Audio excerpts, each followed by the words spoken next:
Hey everybody, happy Saturday evening live tutorial stream. How's everybody doing wherever you are out there on the internet today? I hope everyone had a good,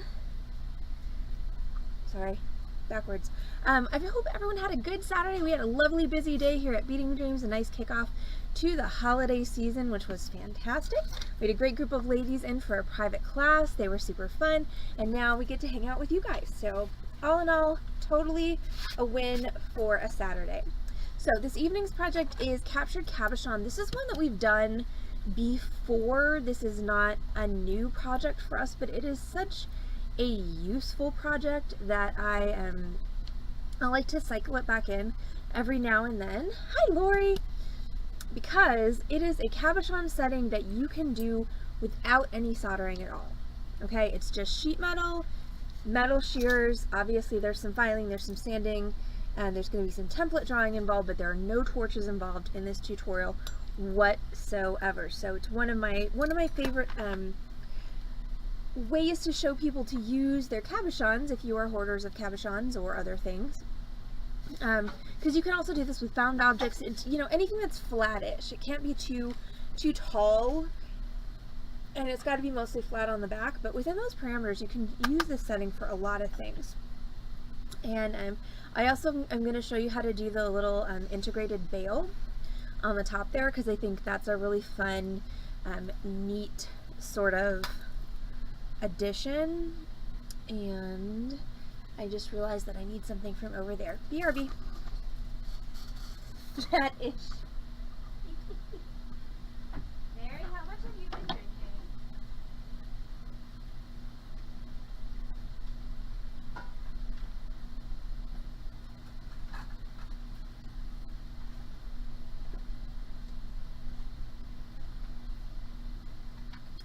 Enough? What? Enough. Enough? That's fair. Alright.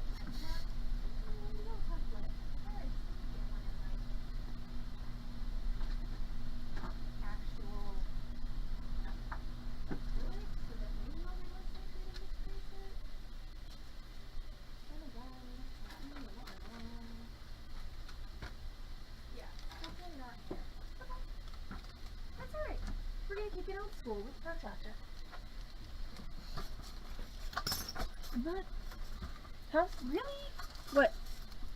I'm just shocked that the templates are gone. Well, no, I'm looking for specifically my radial template that was printed out on a piece of paper.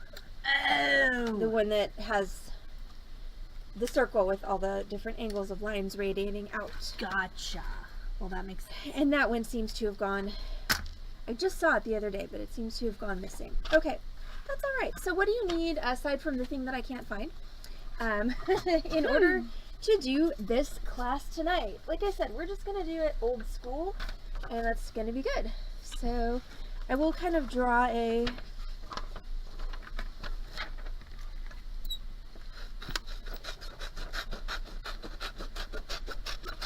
cut that off, because that's actually, I can make things out of this. I will, oh, there's a sheet of 24 gauge copper. No wonder I couldn't find it. It was under something. Rude. Right? Okay, so what I'm talking about, and you can download these. Oh Lord. Hi, Shaquille. Happy Saturday. That's, okay, stream, go. Have fun with that. I'm gonna keep talking about the project. Okay, so the thing that I am missing that is really helpful is something that you can download from the internet. And the reason that I download it from the internet and print it out is because I cannot, as you're going to be able to tell in a minute, draw for crap. So it's completely off center, but it'll give you some idea of what it is. I mean, I feel like there are probably some people on the stream who would take a whack at it. I'm working on it. See, you got Heather on your side. So, okay, so the thing I'm missing is a thing that looks like this, except drawn by a computer, not Not by me, but okay, this is something you can download from the internet. Of course, if you download it from the internet, this will be in the center of the circle. So basically it shows you different size circles and then, you know, radii going through them at different angles. Since I can't find mine, we're going to go old school with, yes, a protractor. So what do you need to do this evening's tutorial?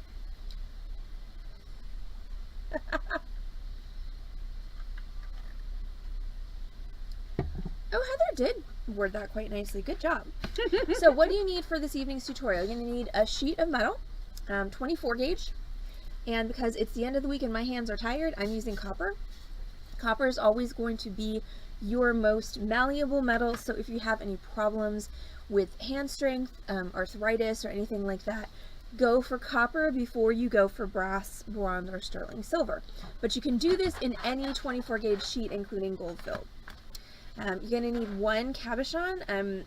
Pretty much any size will do. I mean, you know, you want to, you know, you don't want anything like 6 inches long, but, you know, you can do any size from a couple inches long to even like a ½ inch.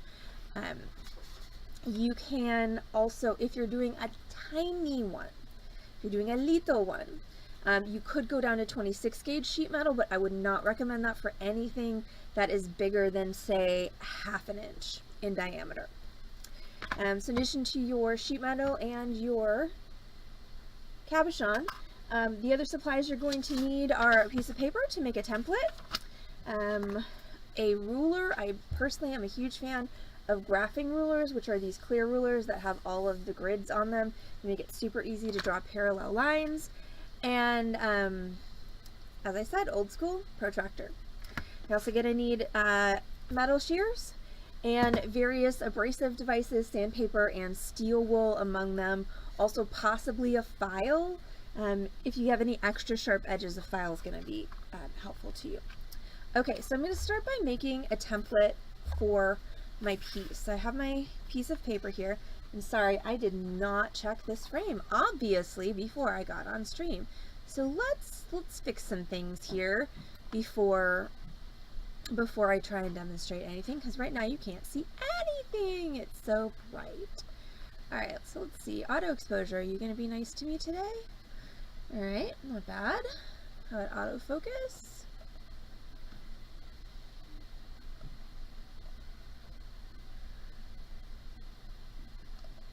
Nope, wrong way. Come back.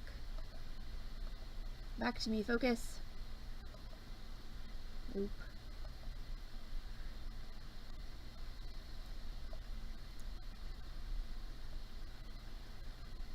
Alright, I'm gonna try that. Hi Corvus, how are you? Okay, so I'm going to start by taking my cabochon, and I want to put it, I'm going to need some space above it to do my integrated bail. So I'm going to put it kind of in the bottom third of my paper, and I'm just going to trace around it. And this cabochon is pretty irregular, so I'm not going to mirror this shape exactly on the outside because I don't want it to look wobbly. So I'm just going to take my marker and I'm going to freehand this, and I'm just going to draw a more regular oval line that's about, it's about 1/4 of an inch outside that.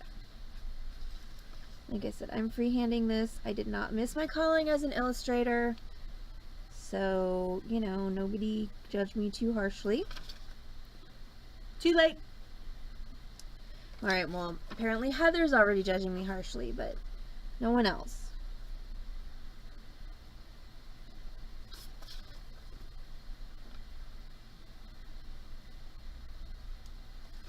Okay, so that's my oval, roughly 1/4 of an inch outside of that. And then I want to draw a line through the middle. So that's going to be there. I want to draw a straight line up through the middle of my drawing, like so. And then I want to draw another line that's parallel, a 1/4 of an inch on either side of this. So this is going to be my integrated bail. Thank you, Corvus. I'm glad that that one of the artists among us is not judging my drawing skills. Okay, so this is what you should have at this point. This is going to be your template for cutting out your piece. Now, if I want to, I'm going to go with, I think that's the center. I can also just go ahead and mark my prongs, and I can use that to mark my prongs once I've cut this out. So I want to do my prongs, you know, roughly here and here, and then equivalent around the rest of it. So what is that? That is going to be, let's say, so that's 10, 20, 30 degrees off of 90, so 10, 20, 30 this way. And of course I don't have quite a big enough paper, so I'm going to have to just sort of extrapolate. There. And then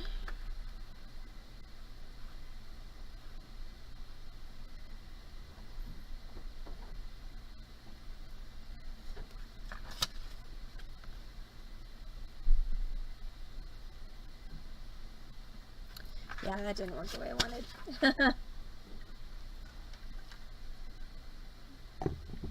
I may not be as good at the protractor with an oval as I am with, you know, other things, so we're gonna just kind of eyeball this.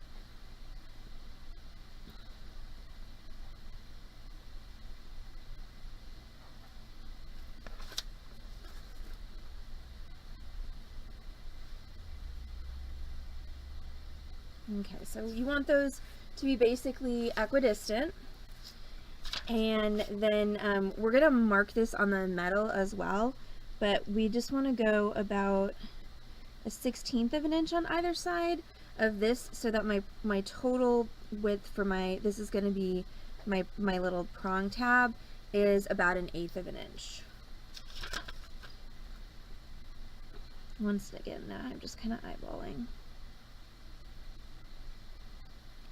And the only reason I'm coloring this in is to kind of stupid proof it a bit for myself, so that I remember where I'm cutting and where I'm not, because if I let my mind wander at the wrong time, I'll cut down the middle line, which is not what you want. Okay, so this is my template. Now, if you are producing a lot of these in the same size, you could absolutely make this out of cardboard or acetate, something that was a little bit sturdier than paper. If you're using, you know, all kinds of varied sizes of cabochons, you can even, you know, you can file them away and you can figure out what kind of works. So Corvus asks, so you only need 4 prongs. It depends on your stone. For most stones, 4 prongs is sufficient, but if you feel like it's not gonna hold your stone, you could add a 5th one. You could redistribute them all and add 6. The only thing you cannot do is you cannot put a prong right here because of the bail. So if you're gonna do extra prongs, you're gonna need to remember that this part right here cannot be cut into a prong, because that's what's gonna be our bail. And then I don't need this whole length for my bail. I'm gonna go ahead and give myself about 2 inches.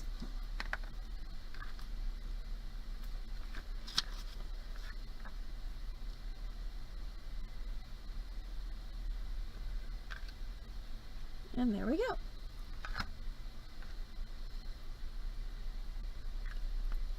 Okay, so now I'm going to go ahead and cut this out of the paper. So what lines am I cutting on? Okay, I'm cutting on the outside of all of this. So I'm going to go here, all around the outside here, up here, and across.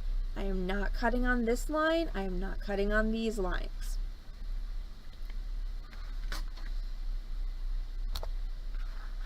Okay, and now we're on to UFOs. Actually, let me use do I have a paper scissors? Nope. Alright, metal scissors it is. Oh, I do have a paper scissors.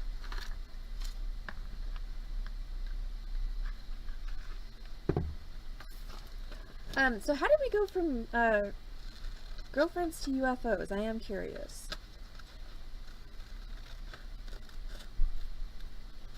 Is there a thought process there, Shaquille, or was that just a random segue?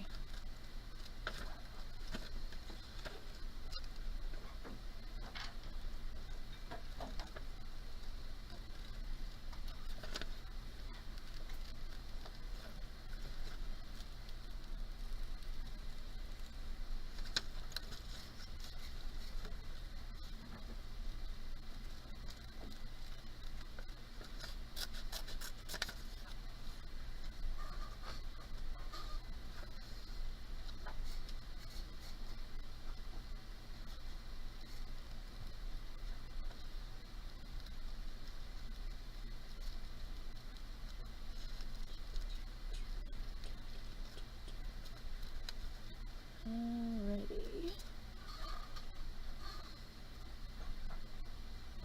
Okay, so that is my template all cut out. Now I'm going to trace this onto my metal. So if you wanted to be really precise about this, you absolutely could rubber cement this down to your metal, and that would make it move less.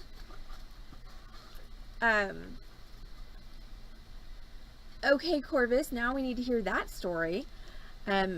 If you rubber cement this down, it'll make it move less. It'll make your tracing more precise. I'm just gonna wing it, which is not always the best of ideas, but I'm doing it anyway.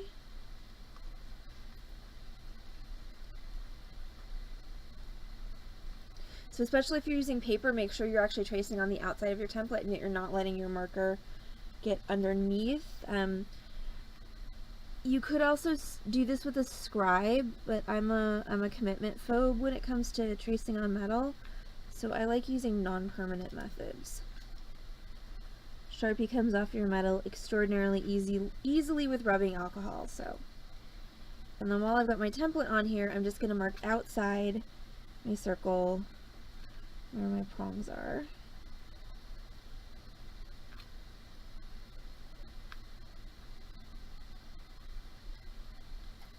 Okay, so now it looks like some kind of weird, you know, quadratic kitty cat. And I'm going to take this, put it in the center of my template, and then once again I'm going to trace around it.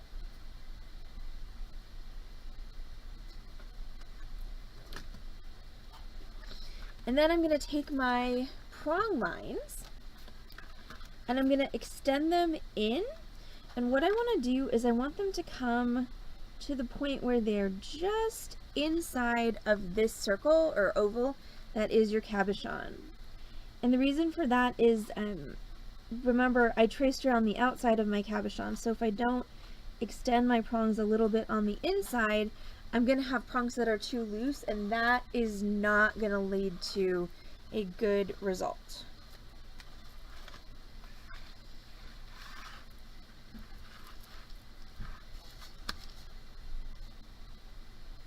So I didn't quite get that centered, obviously, not looking at it.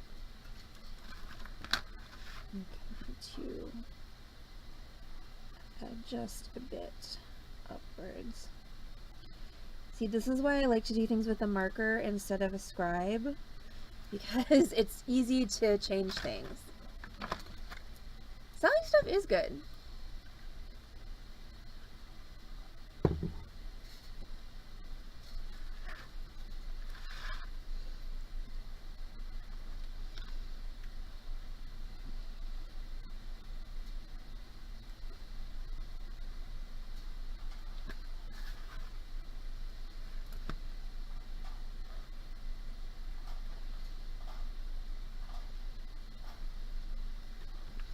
Okay, so now I'm going to cut this out of my metal. So where am I going to cut?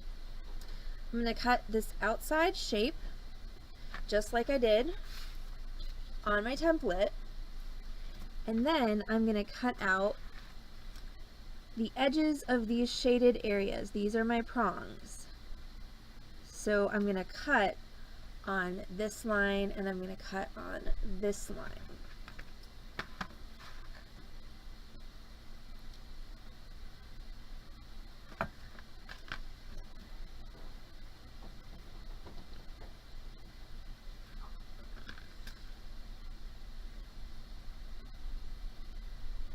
All right, so now we cut our metal. So you're going to use your metal shears for cutting your metal, and once again, copper is going to be your easiest, which is why I picked it for tonight.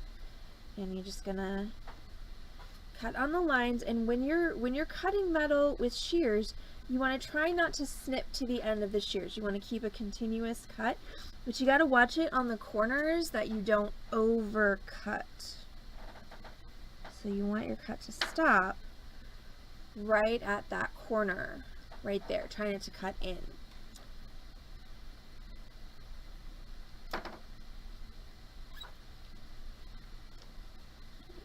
This side.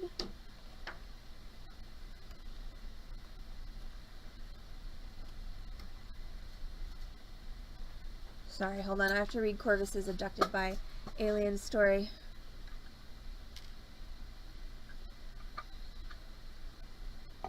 Wow. That's crazy. And then I'm going to cut around the outside of this.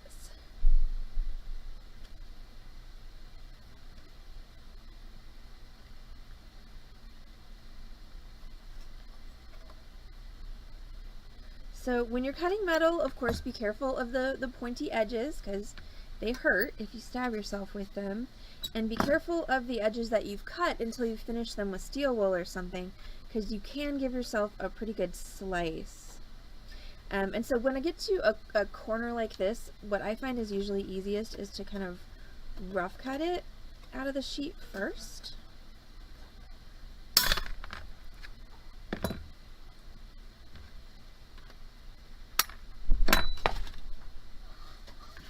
And then it's a little easier for me to manipulate it to get that corner.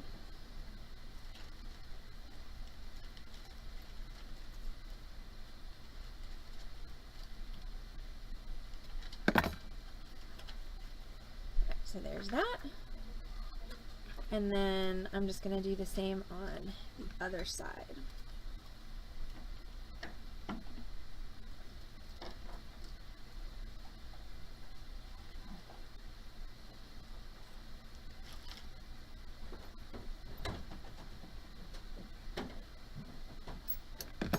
Alright, so there we go. So that is my shape cut out of my metal. That's where my cabochon's going to go. Alright, so far so good. And then I'm going to take my shears, and this is where I am going to snip to the end of the shears. So I'm going to position my shears right at that inner line, and I'm going to snip. A little more. And snip. Snip. Okay, I lied about snipping to the end because I can't get enough leverage with the tip of the shears.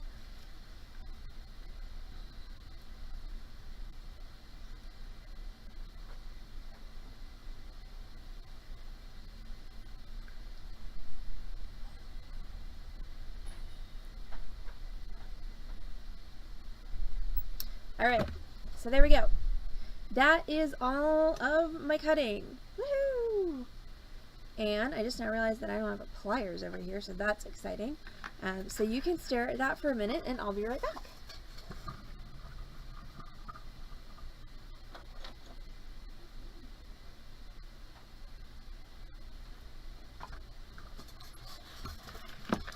Alright, so now I'm just going to take my pliers and I just want to pull these prongs up a bit so that I can get to the edges of them to sand them.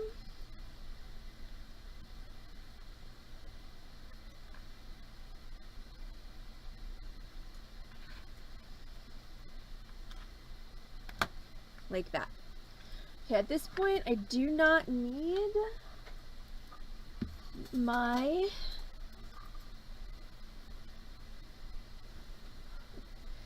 how I write notes at the shop. I need that.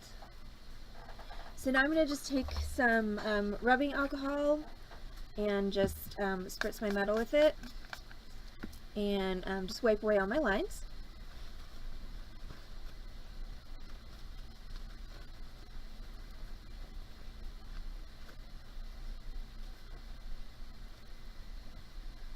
So now that everything's cut, we don't need those anymore.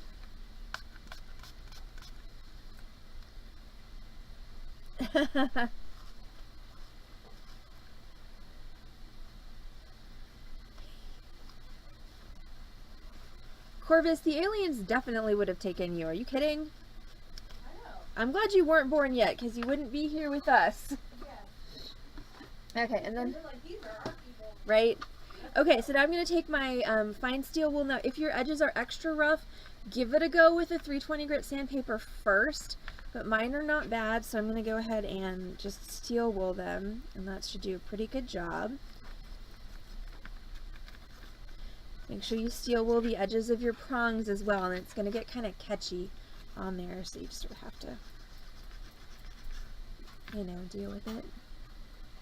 I feel like my camera is like not focusing well, and I am perplexed by this. Where is the focal distance? It's not up there.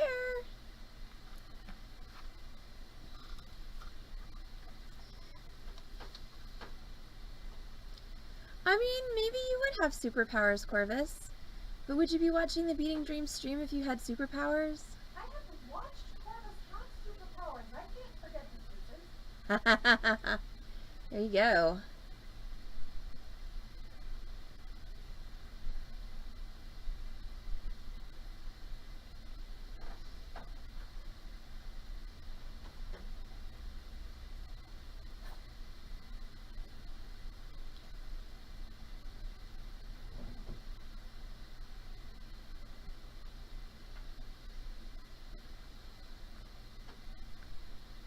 So frustrating. And it's frustrating because the preview window is so much better focused than the non-preview window.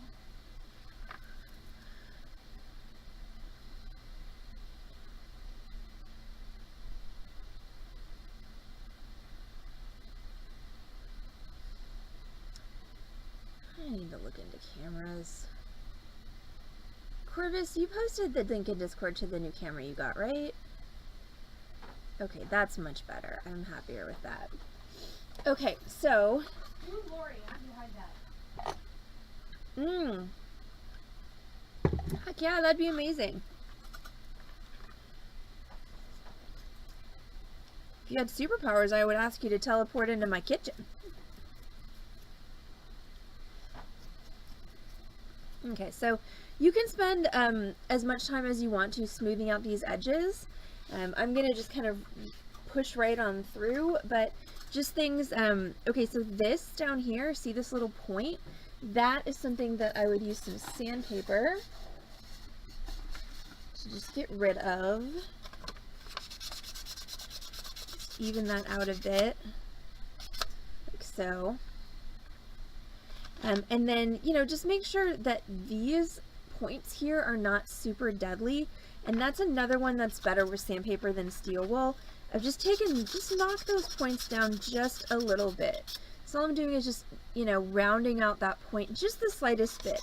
I like the geometric angularity of it. I just don't want it to actually, you know, lacerate my client. Well, only if I'm giving it to one client in particular. Okay, then. Well, there's a list. There is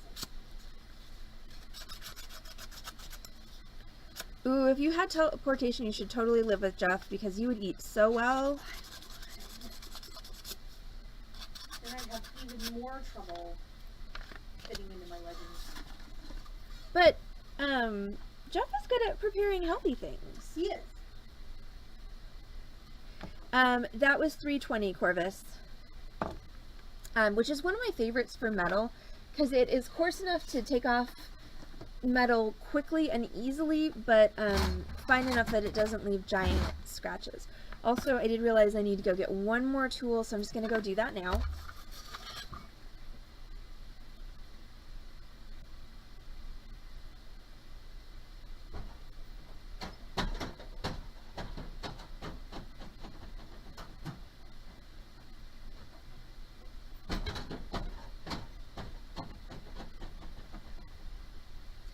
Because for making the bail, I'm going to need a bail making pliers.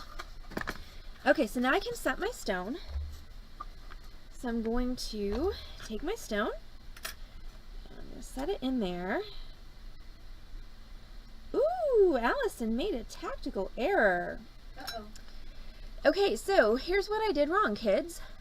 Since this is not completely flat on the back, I should have left more metal here, because these prongs aren't big enough to come up and over the top of the stone. So let's grab the dish of cabochon and see if I've got something else that might work. So, very important lesson. If your piece is not flat on the back, if it's not a traditional, domed cabochon like this, you need to make your prongs longer. So now let's see what I have that will fit into the setting that I just made.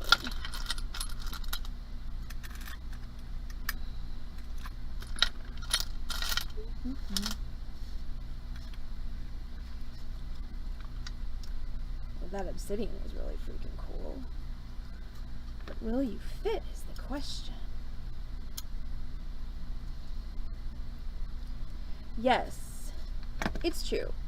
Mistakes are your best teachers, and you know what? They're even better when other people make them so you don't have to.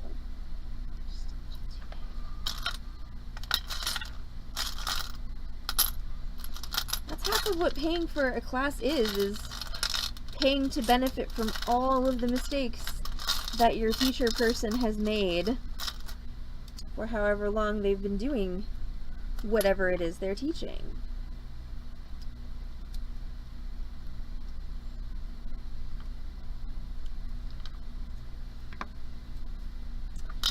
Bit of a Goldilocks situation going on here, so bear with me.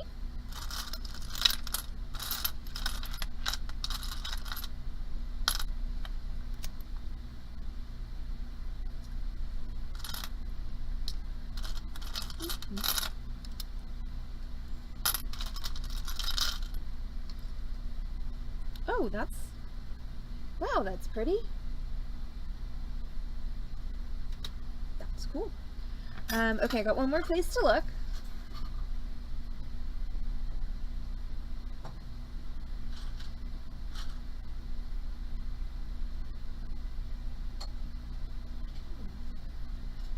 And thank you, fit a little small.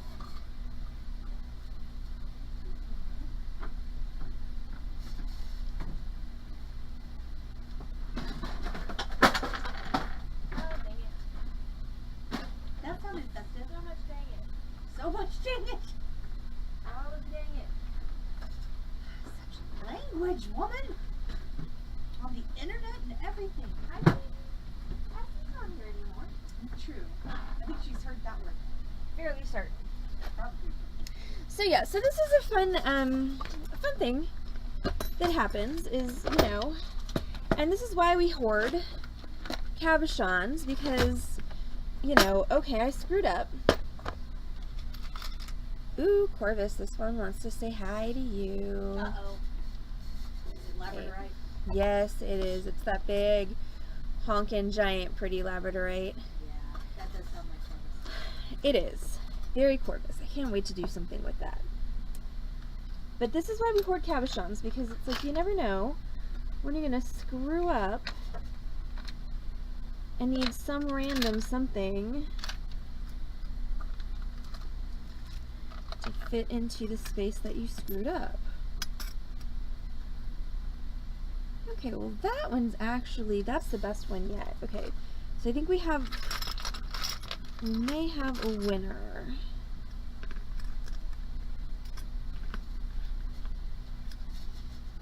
I thought better than this, I think.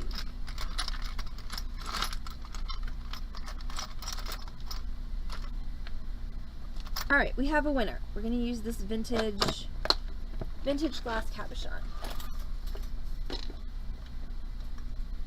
Yeah, and this is actually an ideal use for this cab, and I'll show you why in a second. Okay, so I decided to go with, hi, Rune. Okay, I couldn't resist. I made you a green dragon because I wanted to make a green dragon. It's true.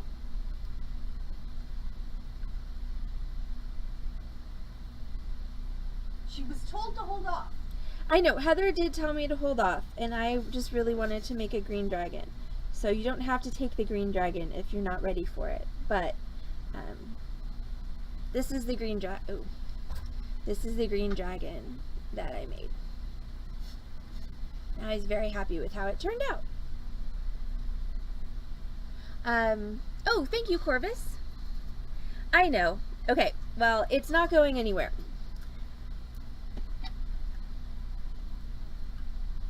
Okay, so so just to catch everybody up. Okay, so what happened was, all right, we're doing captured cabochon pendant. That's this one.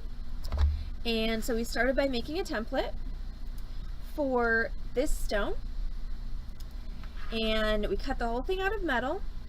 And then I realized that because this stone is not a traditional cabochon, it's so thick that the prongs that I made are not tall enough to actually set it. So I went through my box of cabochon hoarding and I found this, which is a vintage red glass cabochon.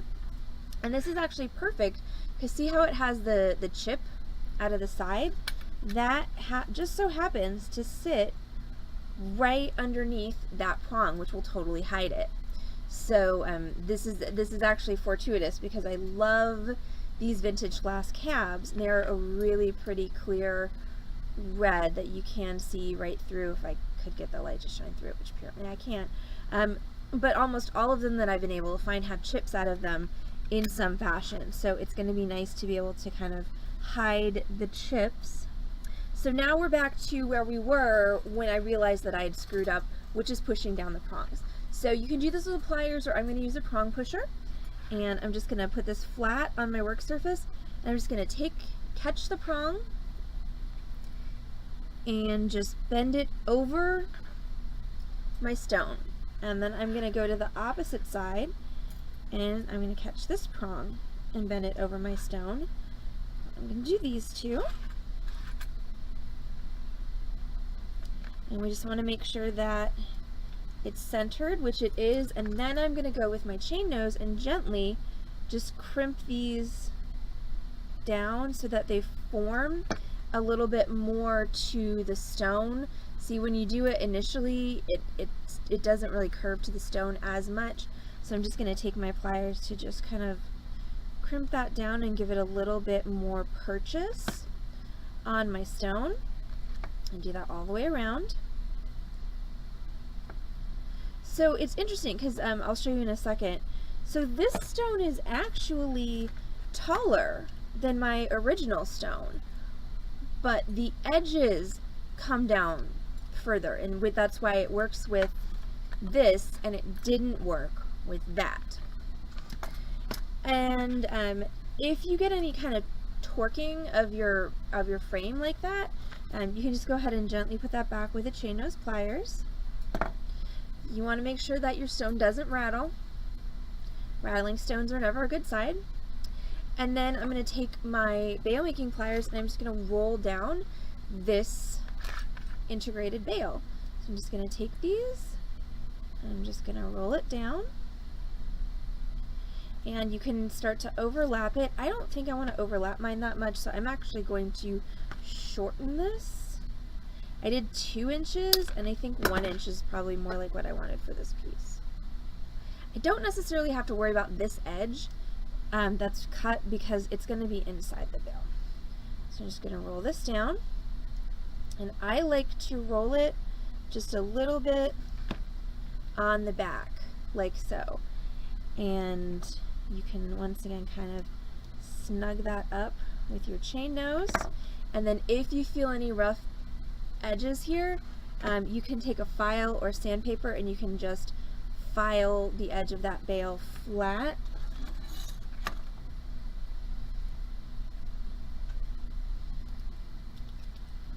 like so.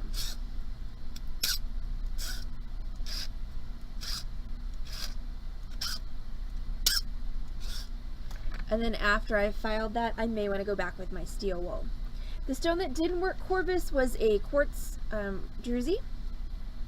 Or maybe it's, no, it's not, it's an agate druzy. It was a coated agate druzy. It's a really pretty stone. Just not, like, if I were going to set it like this, it would have worked just fine. But unfortunately, that's not the pretty side. So that's it. That's the captured cabochon pendant. It is a fairly simple and easy way to make a really cool pendant out of a stone that doesn't have a hole. Now, if you don't like, you know, the size of this that's kind of hanging out the edges, you can, after you've made your prongs, you could go in and you could trim this down. You need to have, you know, a border of at least like a 1/16 of an inch around the stone in order to have it be stable and not just kind of want to fall out the side. But you could absolutely cut this down by at least half. Here, here, here. And then if you want to do it here, what you would do is you would just cut down from the bail a little bit and then cut across. So if you don't like all of that metal showing, you can definitely make that go away. Also, if you want to, before you set the stone, you can texture this metal. You can stamp it with design stamps. You could put words on there. You could just sand it to give it kind of a satin finish texture. Again, that's all stuff you would do before you set the stone.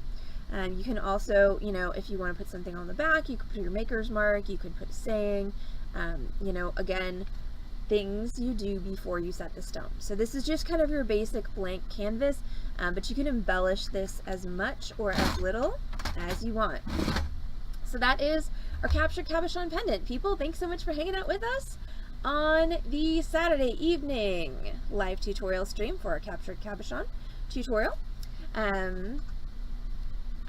Yes, if you were gonna do engraving, you would absolutely do that before setting, 100%.